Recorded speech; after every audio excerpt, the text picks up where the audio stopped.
it was about a week after that I noticed that I was thinking differently. So I woke up one morning thinking in a way that I hadn't thought before. And it was also things that would have been obvious to other people, but I just had never, my brain didn't work that way.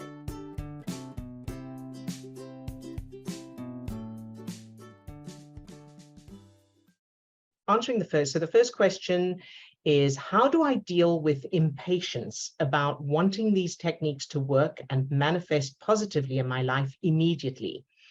Roughly how long after you began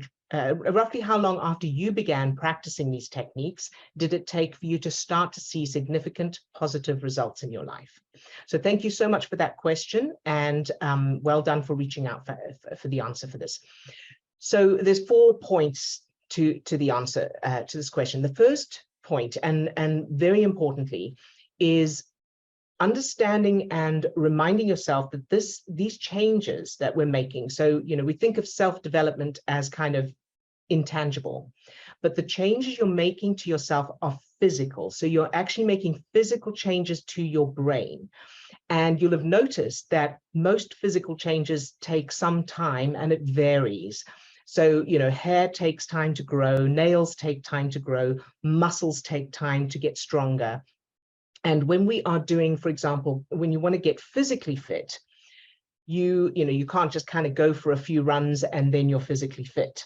It's a process, and it depends on so many different factors per person.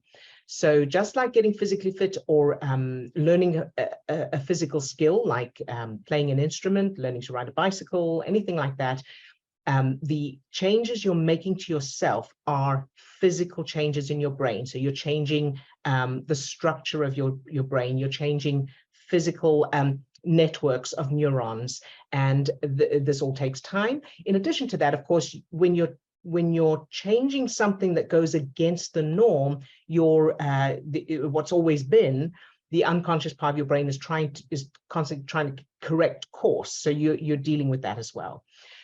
So reminding yourself that if you wanted to run, for example, if you have never run before, if you've never done any physical exercise before, getting straight off the couch and running, it's going to take a while before your body is able to build that stamina and your muscles are able to develop enough for you to run for any period of time without getting out of breath. So in other words, for you to start to see those little positive changes.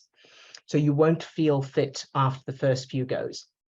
Now, if for someone else, let's say instead you actually have been walking for a while, you are active, you just haven't done any running, well, then it's going to take less time for your brain and body for your body to develop that fitness. In addition to that, it's also going to depend on what else is going on in your life and your body and your brain at the time. So if you are not getting enough sleep for some reason, things are going to take longer to make, changes are going to take longer, both in the example of physical fitness, learning a skill like playing an instrument, and self-development. If you're going through a stressful time, or you've got a deadline, or you're dealing with a difficult relationship, or you've got any other kind of circumstances in your life that you're dealing with, those all impact any kind of changes you're making to your life. So keep reassuring yourself that just because you're not seeing the changes you're looking for right now doesn't mean nothing's happening. So things are happening behind the scenes. Your brain is changing physically in the background, just like you can't see your hair growing. You can't see your muscles getting stronger when you do, let's say you're lifting weights. It's when you are not doing the lifting that your muscles are actually repairing and getting stronger. So, and again, it takes a period of time. So that's the first point. The second point is to be aware of the limiting belief. And this one, I can't tell you how familiar I am with this one. This was probably the biggest impactful limiting belief I had. And that is the limiting belief of, if I do the right things, someone or something outside of me will will reward me with the results. And, this can come, this is very, I think, common in the belief of the law of attraction, or the idea of the law of attraction. If I visualize, then the universe will give me the results. If I do the right things, the results will happen for me. That can be a very limiting belief, and coming from childhood. So if I'm good, I won't be punished, or if I'm good, I will be rewarded. And what it does is it puts the power outside of you. So you are doing what you can, you're trying to do it right, but the result comes from outside of you and is beyond your control. So you're at the mercy of something outside of yourself. Compared to the more empowering mindset of, I create the results.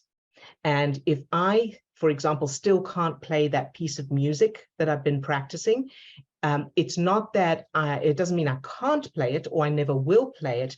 It's just that I may need more practice, or I may need to reach out for help with the, that particular piece or the techniques. So, and if, for example, I'm doing the weightlifting and I'm not getting the results in my muscles that I want, it may mean that it's just taking longer, or maybe I need different nutrition, or maybe I need to find a personal trainer who can help me get specific, overcome those specific challenges. So in the same way, not seeing the results you want yet doesn't mean you're doing anything wrong. And it doesn't mean that what you're doing isn't working. It may mean that your brain needs more time to process and assimilate the changes, or it may mean you need more practice to develop the skill of controlling your chemical state in the moment.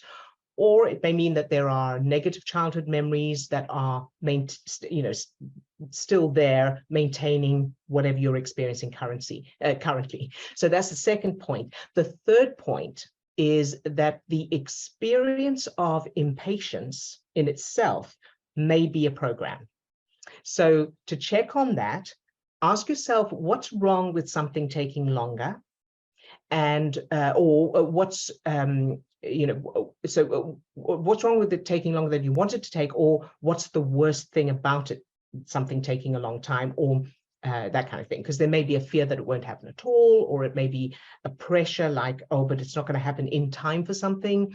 So identify what the problem is with the results not having happened yet, and then ask yourself, how does that feel? And then, where in your childhood did you feel that feeling? Remember, it may be a different topic, but it'll be the same feeling.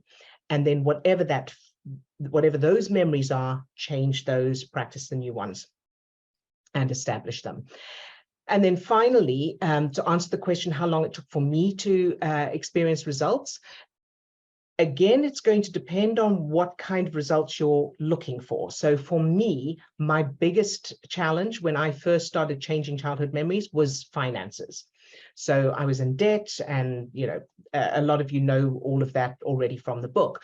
So for me, I think it was about, now I'd already been practicing the superpower. So the little brain chemistry exercise and the unconditional love, I had already developed that technique, or that skill. So I was already doing that myself. So I had a little bit of a step up there. And then from the point of changing the first negative childhood memories that I changed, it was about a week after that I noticed that I was thinking differently. So I woke up one morning thinking in a way that I hadn't thought before. And it was also things that would have been obvious to other people, but I just had never, my brain didn't work that way. So that was kind of the beginning. Now, that didn't mean that money suddenly manifested for me, or my bank account suddenly had money in it magically, obviously. But it was a change in my automatic thinking and a perspective that was different. And so then over the next couple of months, gradually different changes, but very, very importantly, it's not a straight line.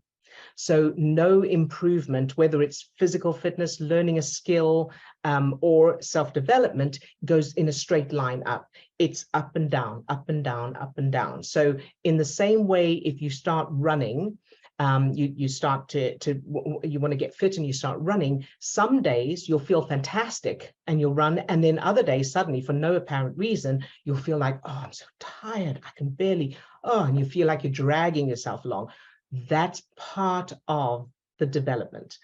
And in the same way, for me, there were some days when I felt fantastic and things seemed to be going brilliantly. And there were other days when I would lose income. So there was, income was supposed to be coming, and it didn't for whatever reason. And that was when it was important to hold steady. So I practiced the superpower, practiced the new memories. And then it turned out just as well that didn't happen because something better came along. So it's not buying into those downtimes. So and finally, also intentionally looking for the improvements.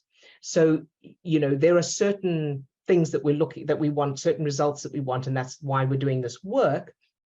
And while we may not see that yet, there may be little things that can help encourage. So using the analogy or the similarity of running a marathon, of the running. So you want to run a marathon, but between sitting on the couch and running the marathon, in a week or two, you may start to feel, oh yeah, I'm not as tired as I used to be. Or, oh yeah, I'm not getting as out of breath. That kind of thing. I still can't run a marathon, but there's little things that I may not have noticed without setting that intention. And Steve, yes, Steve would like to chime in with a question. Over to you. Yeah, your last point kind of spoke to what I was going to point out, or I wanted you to kind of address that phenomenon that happens, that when things start to change, that we may have like habitual energy, or there may be a habitual pattern there of always focusing on the negative, or we're used to focusing on the negative.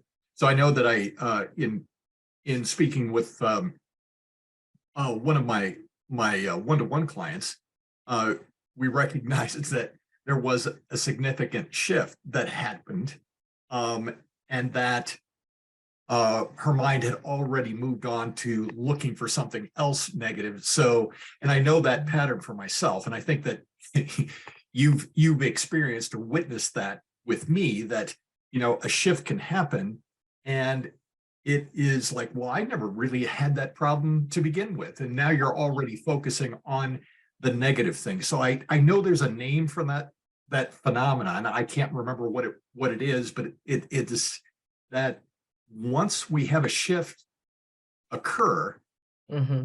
our mind is kind of playing tricks with us. It's like, well, I never really had that problem to begin with. Well, yeah, and what that is the brain automatically is looking for the next problem to solve. So we go, okay, there's this problem. Once we have solved a particular problem, the brain gets used to the new thing and goes, okay, so I don't need to pay attention to that anymore. That's not a life-threatening thing. Now, where's the next thing? And that's why there's this thing of, never satisfied. We go, oh, well, you get that, and then you want something else, and then you want something else. Well, yeah, because that's the way the human brain is designed, and that's for survival. So it's natural, it's automatic, and it takes conscious awareness to deal with it. So for example, somebody may say, oh, I really need a new place to live because for whatever reason, so that's the urgency. Then they get a new place to live and it's lovely, but then they go, oh, but it doesn't have this and it's not that. And that's not because there's anything wrong with them or they're dissatisfied or selfish people or anything like that. It's just that their brain is automatically going, okay, what's next? What's next? Because you've got that expansive thing of let's build, let's develop, let's grow.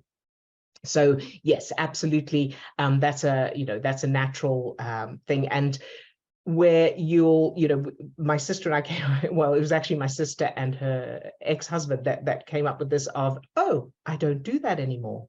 So starting to notice the things that you don't do anymore that you aren't aware of.